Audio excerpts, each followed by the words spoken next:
Buenos dias, buenos tardes mga amigos, mga amigas, sa aking mga kumpanyeros at kumpanyeras. Magandang araw po sa inyong lahat. Ako po ang inyong lingkod, si Attorney Rene Bueno. Ngayon po ay Sabado, ika-22 ng buwan ng Mayo. At tayo ay magkukwentuhan muli. Dahil ang pag-uusapan natin ngayon ay hindi lang po basta chismis sa Senado. Ito po ay isang legal-legalan na teleserye na may halong action movie, suspense at konting, siyempre dapat may konting comedy para naman hindi boring ang ating usapan dito. Diba? Kung may popcorn kayo dyan, so ilabas nyo na. Dahil aabutin tayo ng 15 minuto sa paghihimay ng kwentong ito. So ano ang pamagat ng ating episode for the day? Itong tatalakayin natin ngayon. Ito po yung tungkol sa ang misteryo sa Makati. Sumabay lang ba o itinakas si Bato? Yan. So kasi yan po ang kwento ng ating butihing senador na si Robin Padilla. Nakasakay lang sa akin eh. Alangan naman tanggihan ko yan, di ba? Yun ang sabi niya eh. Narinig natin sa mga balita yan eh. So nung May 14 kasi ganito ang naging eksena. So madaling araw yon sa Senado.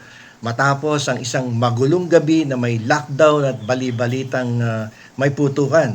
In fact, talagang nagkaroon ng putukan sa loob ng Senado. At yung putukan na yun ay involved ang kanilang Sergeant of Arms na nagpaputok sa kawalan. Wala namang pinapuputukan. Allegedly, sabi ng CCTV yan. Walang tao doon sa direksyon ng kanyang pinapuputukan. Nag-imagine lang, kumbaga. Sa gitna ng tensyon dahil sa issue ng ICC, biglang nakita si Bato de la Rosa na sumabay sa sasakyan ni Senator Robin Padilla. Okay, so dito siyempre ang mga tao medyo nagagalit at dahil malaking problema to sa parte ng Senado dahil nasira ang kanilang reputasyon dito, di ba? So dahil dito ganito naging pahayag ni Robin Padilla. Ang sabi ni Senator Bato sa kanya, sasabay na ako, padre, So, ang sagot ni Robin, alangan naman tanggihan ko yon. Walang sasakyan si Senator Bato dahil inihatid lang siya sa Senado ng sasakyan ni Senator Alan Peter Cayetano. So, hinatid ng sasakyan ni Senate President Cayetano at hinatid palabas naman ng isa pang senador na si Robin Hood Padilla. Talaga namang VIP treatment itong ating senador from Davao City. Biro mo, hatid sundo si Bato. At tapos bumaba raw si Senator Bato sa Makati. At pagkatapos noon, poof! Hindi na tinanong kung saan pupunta. Hindi na tinanong kung saan pupunta si Bato at hindi natin alam kung nasaan si Bato ngayon. Di ba? Sabi ng mga kritiko, gaya ni dating Senator Laila de Lima, itinakas mo si Bato. Obstruction of justice yan, Robin. Sabi naman ni Robin, siyempre sasagot yung tao. Hoy, nakisabay lang sa akin yung tao. Bawal na ba maging mapagkawang gawa sa kalsada? Yan ang sagot ni Robin Padilla sa mga interview niya sa Channel 2, Channel 5, Channel 7 at iba pang television networks. Ngayon, mga amigos, mga amigas, tanggalin muna natin ang emosyon at tingnan natin ito gamit ang teleskopyo ng batas ng Pilipinas. Yan, dyan papasok ang ating kwentuhang batas. Diba? Kung ikaw ang abogado ni Robin o ikaw ang piskal na gustong magdemanda, ano nga ba ang batas at jurisprudence? Yung mga desisyon ng Korte Suprema nung nakaraan na pwede nating ilapat dito. What are the applicable laws and jurisprudence in this situation, similar to the situation of Robin and Bato de la Rosa. Okay? So, i-discuss natin yung Presidential Decree 1829. Binanggit ko na to ng mga nakarang episode. Ito yung tungkol sa obstruction of justice. Sabi nung isang nakapakinig sa akin, construction daw of justice. Wala akong construction worker dito, senador po pinag-uusapan natin. So dito tayo mag-umpisa sa pinakasikat na batas kapag may nagtatago o pumupuslit. Ito ang Presidential Decree number 1829 o mas kilala bilang obstruction, hindi construction obstruction of justice law. Okay, so busisiin natin yan. Sa ilalim ng Section 1 ng batas na ito, no, sinasabi dito yung harboring or concealing or facilitating the escape of any person who he knows or has reasonable ground to believe or suspect has committed a crime or an offense under the law, or a person against whom a warrant of arrest or a charge has been issued or is pending for the purpose of preventing his discovery of arresting him. Yan po ang sinasabi ng Section 1 ng Presidential Decree on the matter of obstruction of justice. Okay. So, himayin natin. Siyempre, pag may sinabi kang krimen, naturalmente, dapat ma-discuss mo yung elements of the crime. So that's so you will be able to determine whether or not the crime has actually been committed by the accused. Otherwise, if there is lacking in one of the essential elements of the crime, then therefore there is no crime, di ba? So dapat yung lahat ng essential elements of the crime must concur, sabay-sabay silang magtatagpo-tagpo upang ito ay masabing na kapag nakagawa ng isang krimen ng isang nasasakdal. So dito, para masabi natin nagkasala si Senator Robin sa batas na ito, kailangang mapatunayan ng piskal ang alin? Ang tatlong bagay. So may tatlong essential elements na kinakailangang makita ng prosecutor, makita ng piskal dun sa naging sitwasyon ni Robin Padilla. Okay. Dito, alam ni Robin na si Bato ay may kinakaharap na kaso or warrant of arrest. Gaya nung yung issue sa International Criminal Court. Lahat yan. Alam yan, may kaso si Bato sa International Criminal Court.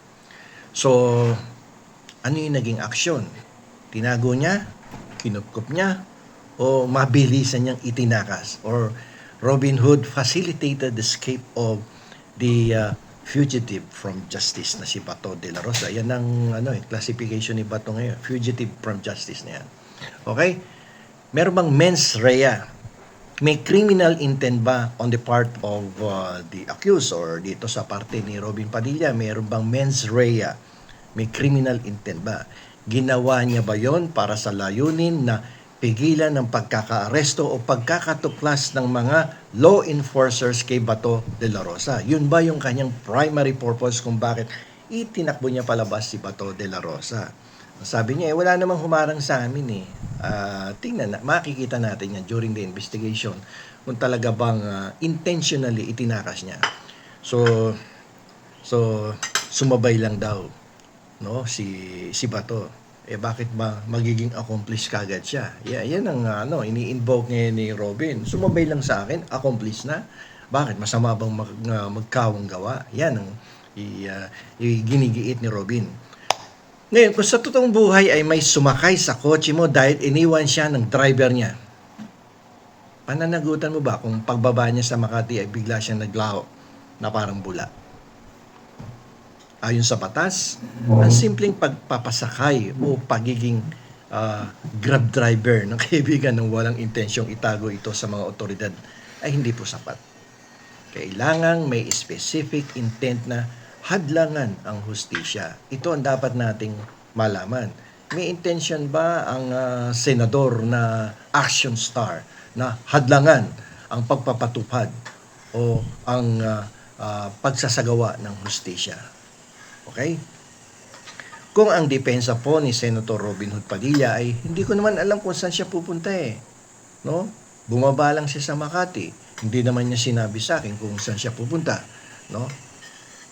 Ang mangyayari dito ngayon, yung prosecution ay may mabigat na tungkulin na patunayan na ang pagbaba sa Makati ay isang sarswela o script para ilihis ang mga pulis.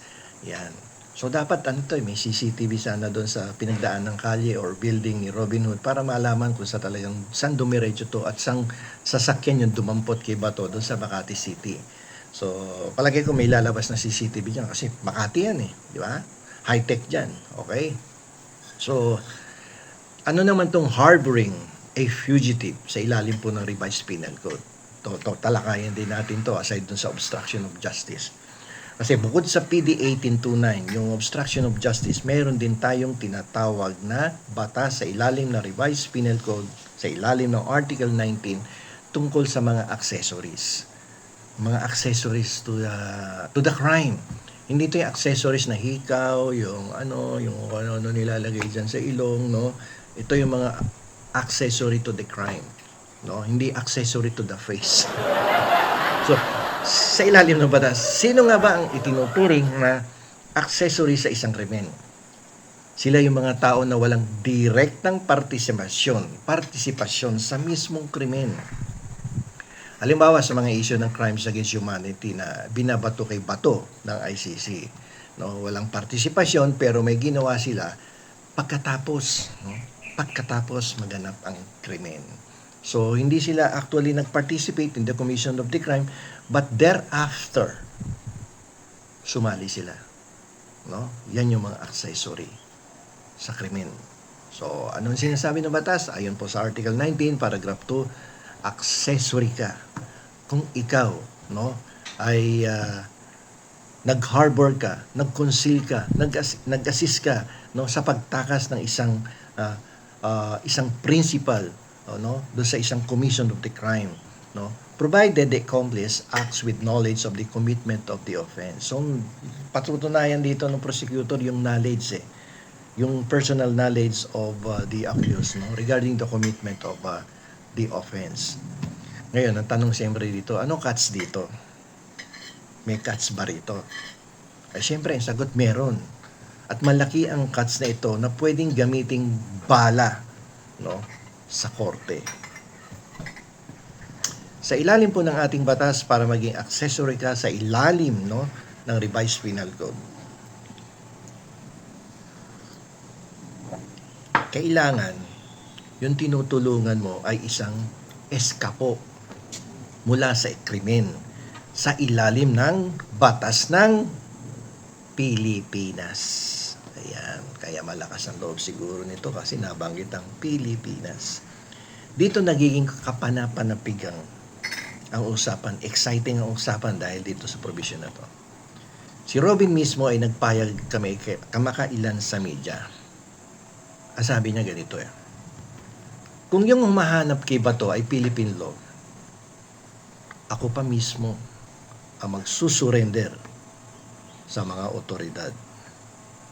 Pero, ayun, problema. Nagpero siya. Pero, yung pero hindi pera.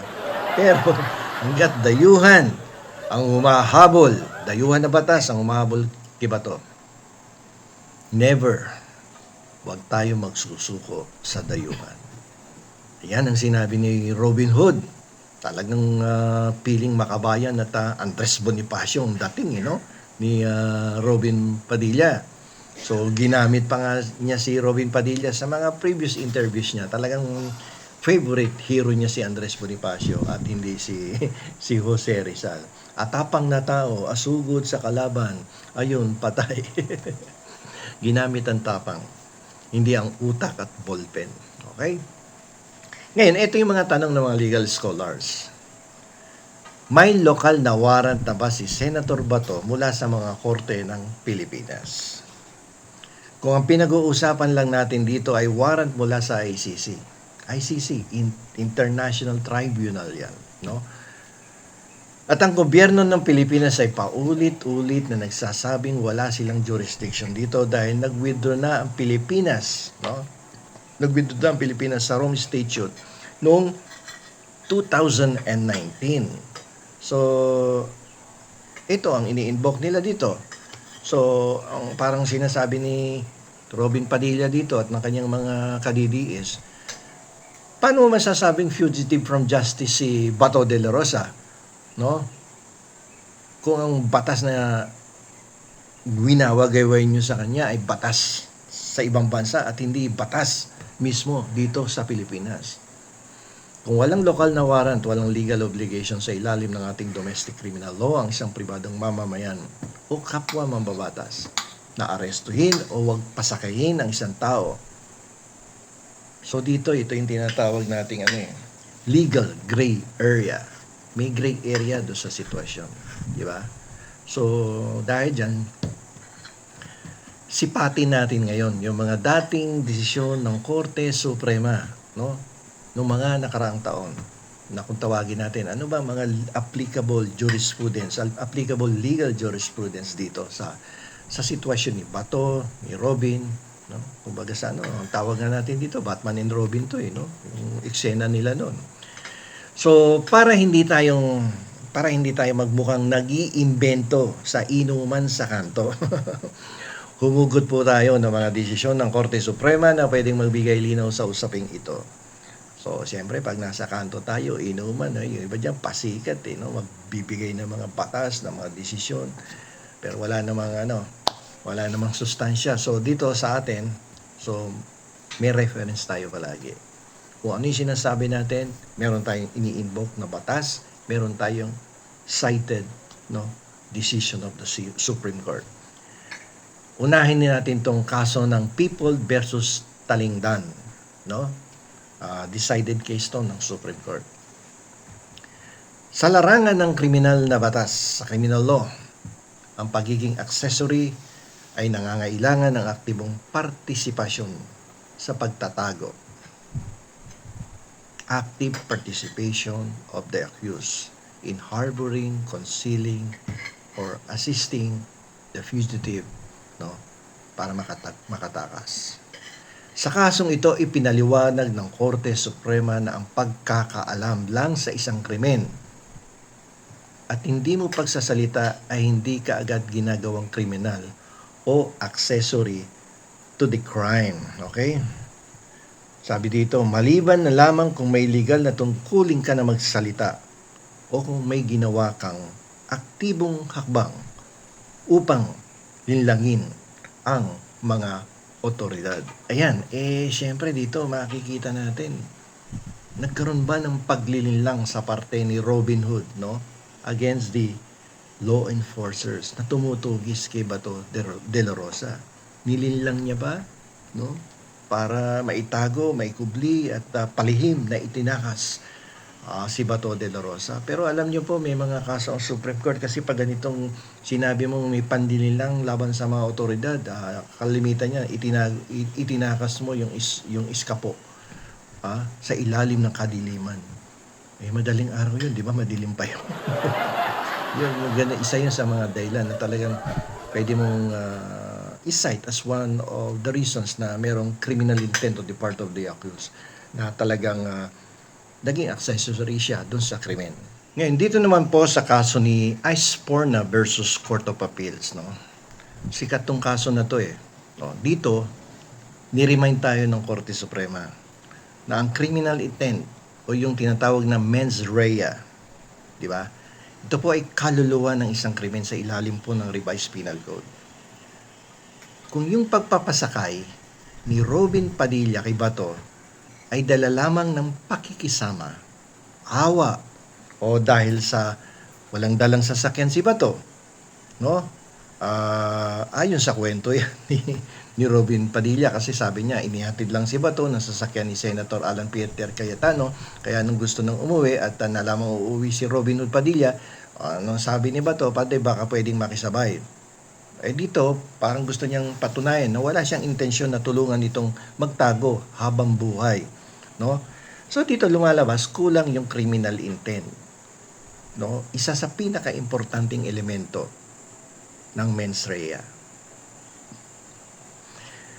Sabi nga sa isang joke sa law school nung nag-aaral pa kami, hindi po lahat ng sumasabay sa kotse mo gusto mong makasama sa kulungan. Ibang kulungan ang gusto mong maisama sumasabay sa kotse mo. So kasi sa law school, kasi gabi yan usually gabi ang law school, di ba? O alas 9 uwi yan, maraming makikisabay sa'yo. So, hindi naman lahat ng sumasabay sa'yo gustong makasama sa kulungan yan. So, parang ganun ang dating dito kay Robin Padilla, no? So, dito lumalabas na, siyempre, ang yung contradiction at yung sinasabi nating he said, she said, no? Sa CCTV. So, balikan natin yung kwento. Hinatid lang daw ni Robin Padilla si Bato de la Rosa, no? At si Bato naman ay hinatid din sa sasakyan ni Peter Cayetano sa Senado at ang naghatid naman pauwi si Robin Padilla. No? So, nung umalis si Robin, ang sabi, nakisabay si Bato. Pagdating sa Makati, bumaba at bigla na lamang naglahong parang bula. So ngayon, kung titingnan po natin ang aspeto ng ebidensya o ang tinatawag na rules of admissibility of evidence, nasa rules of court na tayo, yung CCTV footage na lumabas noong May 2026 ay nagpapatunay lang ng isang bagay na sumakay sila sa iisang sasakyan. Okay? So, isang sasakyan lang ang sinakyan ni Batman at ni Robin. Ni Bato at ni Robin, di ba? Pero, ngunit datapwat, no? Ang CCTV po ay walang audio. So, hindi natin maririnig kung ano pinag-usapan nila bago sila sumakay, nung sumakay sila, at nung umalis na sila doon sa parking lot ng Senado. Kasi hindi nito naririnig yung usapan sa CCTV. Hindi nito kayang basahin ng utak ni Robin Padilla kung saan ang iniisip ba niya habang nagmamaneho. Hindi malalaman ng CCTV yun. So, malalaman ba natin na kung nasa isip niya, itatakas ko ang aking kapatid, no, kay Bonifacio, kay Andres Bonifacio. O ang iniisip ba ni Robin ay, sana mag-ambag naman si Bato sa toll fee at sa crudo dahil ang mahal na ng gasolina ngayon. Nagpahatid pa itong vocalites na to sa akin. Mahal man ng gasolina. So, hindi natin malalaman kung yun ang iniisip niya habang nandoon si Bato sa kanyang loob ng kotse. Ngayon, tingnan po natin yung Rule 133, Section 5 ng Revised Rules on Evidence. Para madiin ng isang tao, base sa tinatawag na circumstantial evidence, yung mga senyalis yan, hinala lang dahil walang direktang nakakakita ng krimen. So, yan yung mga circumstantial evidence.